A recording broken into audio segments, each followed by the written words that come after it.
E aí, galera, o Fluminense vai ficar sem o seu principal zagueiro, Nino. O Nino já acertou a sua venda aí com o time do Zenit da Rússia, né? O jogador, né? O jovem jogador aí da seleção brasileira, também o Nino, né? Tá de saída da equipe do Fluminense, né? E vai ser dor de cabeça nessa temporada para o Fernando Diniz, que vai ter que tentar é, encontrar, né, um jogador aí que tenha o mesmo estilo aí, e a capacidade também do Nino também, né? Lembrando que o Nino aí foi um dos grandes zagueiros aí da última temporada, um jogador jovem ainda, mas o Fluminense vai ter que ir ao mercado, vai ter que tentar buscar um novo zagueiro aí para poder tentar equilibrar o sistema defensivo do Fluminense, galera. Vamos acompanhar, claro, a imprensa esportiva falando tudo sobre a venda do Nino do Fluminense. Na temporada, vamos ver, em 2023, com e sem o Nino. Com o Nino, 57 jogos, 40% sem sofrer gols. Menos de um gol sofrido por jogo, 32 vitórias, 10 empates, 15 derrotas, aproveitamento de 62%, sem o Nino, 15 jogos, o aproveitamento de 40%, com 5 vitórias, 3 empates e 7 derrotas.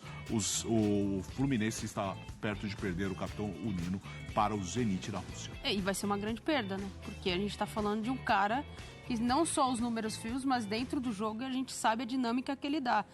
Na ação ofensiva, nesse desvio que ele dá, seja direto para o gol, até uma finalização de alguém que venha, como foi o gol do Cano contra o Internacional. Então tem muita coisa que ele gera a partir de ação ofensiva, mas também e principalmente na ação defensiva. Vai ser uma falta sentida. Esse golaço aí parece que dá centroavante. Vai ser uma perda sentida, o Fluminense vai fazer caixa, mas precisa de alguém à altura ali para ficar. A gente viu que o Fluminense sofreu quando ele ficou fora. E não são números estratosféricos, né? Porque nós estamos falando de quase 27 milhões de reais, que o Fluminense tem 60%. Ou seja, 14 milhões para perder o capitão, né, Léo? Sim, é sempre um pecado, né? Mas é a realidade do futebol brasileiro também, né? Sabe que a nossa moeda em relação a, embora tenha tido um ano de valorização, ainda não é o que já foi lá atrás. O jogador também pensa no futuro, na carreira dele, por mais que não seja hoje uma liga de ponta, é uma liga que paga altos salários também. E carreira de jogador, cara, eu sou o último cara que vai julgar esse tipo de escolha, sabe? Podia esperar, podia chegar uma outra. O jogador amanhã pode ter uma lesão, sabe? Pode perder o bonde, pode ter uma queda de rendimento. Então, assim, eu não espere que eu faça qualquer tipo de julgamento de uma decisão que é, para mim, exclusivamente pessoal. Agora, substituir o Nino é seleção brasileira, cara. Então. O Nino é um baita zagueiro, baita jogador. E ainda com o Diniz na seleção. Sim, sim. Então não é no estalar de dedos que você consegue achar um substituto. Isso aí é trabalho duro pro clube. Trabalho duro, e nesse valor que ele vai receber, não é tão fácil contratar alguém à altura, né? Não. O nível de reposição hoje, se você for pensar no mercado brasileiro, você tem que garimpar muito e pegar peças que você vai ou desenvolver, porque pegar um zagueiro pronto, a gente está vendo o quanto o Flamengo tá batalhando para contratar o Ortiz, né, do Red Bull Bragantino, que é um atacante, um zagueiro que já está formado, que tem regularidade, mas que está sofrendo para tirar do Red Bull Bragantino. A gente está falando de Flamengo que tem o poder de compra no Pix. Então, quando você vai pensar num jogador pronto para substituir o Nino à altura e que chegue e encaixe, é complicado, porque é um sistema de jogo diferente, que é o sistema do Diniz, que o zagueiro participa muito durante o jogo, nas ações do jogo, numa questão de pressão do time adversário. Então, isso tudo demanda uma certa garimpada melhor do scout da equipe do Fluminense e uma oportunidade de mercado, porque não é sempre que você vai achar um zagueiro com a qualidade dele. É uma temporada que o Fluminense vai precisar defender o título, só isso, né, da Libertadores, né? E é uma temporada pesada, né? Pesada. Os olhos estão mais em cima do Fluminense esse ano, né? Porque é o atual campeão da América, é um time que hoje chama a atenção do mundo, né? Acho que poucas vezes eu vi o mundo prestar atenção tanto em como um time brasileiro joga, como se falou nos últimos meses em relação ao Fluminense, né? Que Hoje é um time que é modelo para técnicos até de outros países, né? Na Suécia, né? Na Hungria. Você vê muitos debates sobre como joga o Fluminense, sobre a proposta de jogo do Fluminense. Então, acho que é um dos times mais estudados do mundo hoje, né? Então, é bem interessante pensar como é que vai ser isso em relação até a como os adversários vão tentar lidar com o Fluminense esse ano. Que é um desafio para o Diniz também, né? Agora ser um Nino, imaginar como que vai ser esse time e sustentar, porque tá todo mundo de olho no campeão, né? Sim. Porque a gente pode até falar que o Marlon vai jogar do lado do Felipe Melo. O Felipe Melo, ele normalmente não joga os 90 minutos. Sim. Há uma tendência ali de substituição, o André recuado, mas o André... E é outro, o André, né? Exato. O André é outro, o Fulham tá ali, tá disposto a abrir os cofres também, né? Então, assim, você tá perdendo, se confirmado, você perde 2 jogadores fundamentais para a recomposição defensiva. E aí, o que você faz? E não é fácil você ir no mercado buscando jogadores dessa qualidade e encaixando como conseguiu encaixar o Diniz, né, na temporada. A janela na Europa vai até dia 31 de janeiro. 31 de janeiro. Mês inteiro aí de janela. Ainda tem a pré-temporada inteira. Aquela nossa live.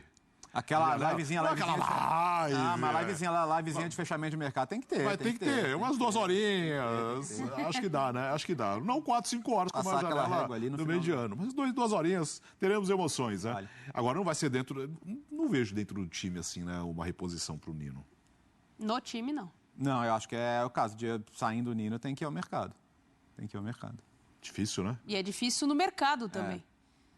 É difícil no mercado. Você tem jogadores que jogaram muito bem o Campeonato Brasileiro, mas a esse nível é mais difícil. Como que vocês acham que o Fluminense, esse ano, o Diniz... É que tem toda a questão ainda da seleção brasileira, né?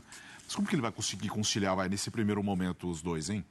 Não vai dar, né? Vai ter que fazer uma opção, essa situação do Diniz com a seleção, ela é difícil, né? Porque você tem um contrato até o meio do ano. Mas ele fica. Assim, então, mas esse é o ponto. Eu acho que era hora de definir. Porque essa coisa da conciliação, tá claro que é ruim para todo mundo. Tudo bem, não foi ruim o Fluminense foi campeão. Mas o trabalho dele na seleção brasileira é claramente prejudicado. Tanto que o trabalho não começou bem. E acho normal que não comece bem, porque ele não está 100% dedicado à seleção brasileira. O que o Guardiola falou no ouvidinho dele na hora da premiação? Como é que você consegue? Porque fica parecendo até que dirigir a seleção brasileira chega na data FIFA, convoca os jogadores, mas não é assim que funciona, pô. O Brasil vai jogar com Inglaterra e Espanha agora em março. Quem que é o presidente da CBF? Porque o presidente que contratou ele está afastado. Ele está tentando, vias judiciais, voltar. Mas existe uma articulação para ter uma eleição lá o quanto antes. Quem que é o diretor de seleções da CBF? Também não tem. O que é melhor para ele, Diniz? Né? Eu fico até pensando, se existisse uma convicção dele ser o técnico da seleção para o ciclo inteiro, mas ele vai sair do Fluminense sendo que ele pode sair da seleção brasileira amanhã? Para quê? Qual a vantagem? Então precisa decidir isso rápido. Eu acho que assim, os dois não dá, cara. Os dois não dá. Eu acho que não é bom pro Fluminense, não é bom para ele, não é bom para a seleção brasileira. E nos tempos de hoje é pior ainda. Você vai falar, mas em outras épocas tiveram, mas eram menos jogos. Sim. Era uma situação completamente diferente. Jogadores mais aqui no cenário nacional. Tem Copa América. Ele vai ficar um mês fora do Fluminense? E aí? Então, mas na Copa América já seria o Ancelotti. Então, Não seria ele. O contrato dele não está para a Copa América. Ainda tem os amistosos com a Inglaterra no período da fase de grupos da Libertadores. Ih, tem muita coisa. Intervalo rápido na volta. O Bernat, será que está? Galera, isso aí. O Fluminense vai ter que ir ao mercado mesmo. Me desculpe, mas o Marlon não vai aguentar o rojão da temporada. Todo mundo sabe que não tem como. Ele e Felipe Melo, primeira coisa, Felipe Melo não joga os 90 minutos, né? Todo jogo tem que ser substituído e provavelmente o Fluminense também talvez possa perder o André, né? Que é o Coringa aí, né? Toda vez que precisa botar um cara na zaga, sai o Felipe Melo, coloca o André. Se o André sair, não vai ter isso e a equipe do Fluminense, né, vai ter que buscar jogadores. Complicada a situação, hein, galera? Muito complicado mesmo, né? Vamos ver se a diretoria aí vai conseguir fazer contratação, né? Porque é difícil, né? Você trazer um jogador à altura do Nino, né? Do que o Nino tem feito, né? No Fluminense, né? O Fluminense se tornou uma equipe muito forte defensivamente. E eu acredito que se o Nino sair, o Fluminense vai ter grandes problemas defensivos. Essa é a minha opinião, né? Eu acredito que o Fluminense vai ter grandes problemas se não tiver o Nino, né? E principalmente ainda o André, na minha opinião, a peça aí que que mais vai fazer falta é o André. Se perder o André, eu acredito que o Fluminense vai ter que fazer uma força para poder tentar achar outro jogador, né? Coisa que eu acho que vai ser difícil. Vai ser difícil, não é impossível. Não é impossível, mas eu acredito que vai ser difícil o Fluminense conseguir achar um jogador, à altura, né, do André, né, e também do Nino, né? Mas isso daí acontece, futebol é assim, jogador que é jovem, né, faz uma temporada boa, obviamente que algum clube vai pegar e vai levar, né? Claro, não tá indo, na minha opinião, não tá indo para um clube de Europa, grande expressão, mas tá indo para um clube também que tem um histórico aí bom de contratar jogadores brasileiros, né? E é isso aí, futebol é isso aí, todo ano temos aí o vai e vem de jogadores, no caso também o André também tá para poder sair, tem clubes também que estão de olho no André. Eu acredito que o Fluminense não vai conseguir segurar o André mais uma temporada. Acredito também que o jogador também tem essa vontade também de atuar na Europa, então o Fluminense vai analisar as melhores propostas aí e deve vender os jogadores e deve fazer reposição no seu elenco.